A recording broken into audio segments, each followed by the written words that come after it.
Rakyat Riau angkat senjata. Pada era kolonialisme Belanda, dibentuklah suatu kongsi dagang yang bernama VOC atau Verenigde Oost-Indische Compagnie. Suatu kongsi dagang yang memonopoli dagang dan hasil bumi Nusantara. Di balik itu, rakyat Indonesia tidak terima atas keserakahan VOC tersebut, sehingga terjadilah perang di mana-mana. Salah satunya adalah rakyat Riau. Mereka tidak terima atas monopoli yang dilakukan Belanda, sehingga mereka melakukan gencatan senjata yang sering disebut rakyat Riau angkat senjata. Sebab perlawanan. Yang pertama, VOC ingin memonopoli Kepulauan Riau. Kedua, VOC memecah belah kerajaan Riau menjadi kerajaan-kerajaan kecil seperti Siak, Indragiri, dan Kampar, yang lalu merasa terdesak dengan tindakan sewenang-wenang VOC. Berikut ini adalah jalannya perang rakyat Riau angkat senjata. Ambisi untuk melaksanakan monopoli perdagangan dan menguasai bermacam-macam daerah di Nusantara terus dilakukan VOC. Di samping menguasai Malaka, VOC juga mulai mengincar Kepulauan Riau. Dengan politik memecah belah, VOC mulai berhasil menanamkan pengaruhnya di Riau. Kerajaan-kerajaan kecil seperti Siak, Indragiri, Rokan, dan Kampar semakin terdesak oleh pemaksaan monopoli dan tindakan sewenang-wenang dari VOC. Oleh sebab itu, beberapa kerajaan mulai melancarkan perlawanan.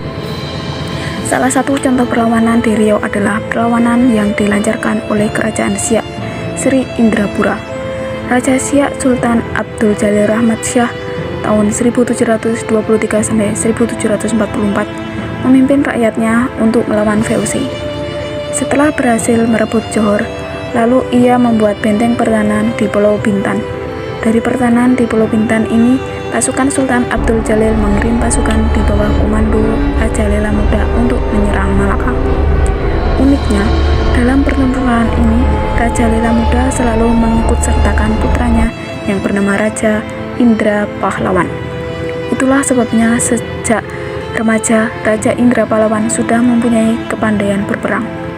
Sifat bela negara atau tanah air sudah mulai tertanam pada diri Raja Indra Pahlawan. Dalam suasana konfrontasi dengan VOC itu, Sultan Abdul Jalil Rahmat Shah wafat. Sebagai gantinya, diangkatlah putranya yang bernama Muhammad Abdul Jalil Muzaffar Shah tahun 1746 sampai 1760. Raja ini juga mempunyai naluri seperti ayahandanya yang ingin selalu memerangi VOC di Malaka, dan sebagai komandan perangnya adalah Raja Indra Pahlawan.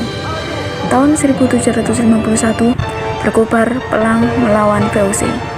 Sebagai strategi menghadapi serangan Raja Siak, VOC berusaha memutus jalur perdagangan menuju Siak. VOC mendirikan benteng pertahanan di sepanjang jalur yang menghubungkan Sungai Indragiri, Kampar, sampai Pulau Guntung yang berada di muara Sungai Siak. Kapal-kapal dagang yang akan menuju Siak ditahan oleh VOC. Hal ini adalah pukulan untuk Siak. Oleh sebab itu, segera dipersiapkan kekuatan yang lebih besar untuk menyerang VOC. Sebagai puncak pimpinan pasukan dipercayakan kembali kepada Raja Indra dan Panglima Besar Tengku Muhammad Ali. Dalam serangan ini diperkuat dengan kapal perang Harimau Buas yang dilengkapi dengan lancang serta perlengkapan perang secukupnya. Terjadilah pertempuran sengit di Pulau Guntung tahun 1752 sampai 1753. Ternyata benteng VOC di Pulau Guntung itu berlapis-lapis dan dilengkapi meriam-meriam besar. Dengan demikian, pasukan Siak sulit menembus benteng pertahanan itu. Namun, banyak pula jatuh korban dari VOC, sehingga VOC wajib menandatangani pertolongan kekuatan termasuk juga orang-orang Cina. Pertempuran nyaris berlangsung 1 bulan. Sementara VOC terus mendatangkan bantuan. Melihat situasi yang demikian itu, kedua panglima perang Siak menyerukan pasukannya untuk mundur kembali ke Siak. Sultan Siak bersama para panglima dan penasihat mengatur siasat baru. Disepakati bahwa VOC wajib dilawan dengan tipu daya. Sultan diminta berpura-pura berdamai dengan cara memberikan hadiah kepada Belanda. Oleh sebab itu, siasat ini dikenal dengan siasat hadiah Sultan. VOC setuju dengan ajakan damai ini. Perundingan damai diadakan di loji di Pulau Guntung. Pada saat perundingan baru mulai justru Sultan Syasak dipaksa untuk tunduk kepada pemerintah VOC. Sultan segera memberi kode pada anak buah dan segera menyergap dan membunuh orang-orang Belanda di loji itu. Loji segera dibakar dan rombongan Sultan Siak kembali ke Siak dengan membawa kemenangan, sekalipun belum berhasil menyerahkan VOC dari Melaka. Siasat perang ini tidak terlepas dari jasa Raja Indra Pahlawan. Oleh sebab itu, atas jasanya Raja Indra Pahlawan diangkat sebagai Panglima Besar Kesultanan Siak dengan gelar Panglima Perang Raja Indra Pahlawan Datuk 50. Perang antara rakyat Riau dengan VOC terjadi sangat sengit. Pada saat perang itu, VOC mendatangkan pertolongan dari Cina dan sekutunya, sehingga pada saat itu rakyat Riau ditarik mundur untuk merundingkan strategi perang baru. Sehingga dalam perundingan itu didapatlah suatu ide untuk berpura-pura mengajak VOC berdamai.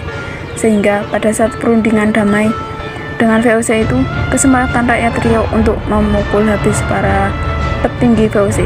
Pada akhirnya rakyat Riau memperoleh kemenangan dari VOC.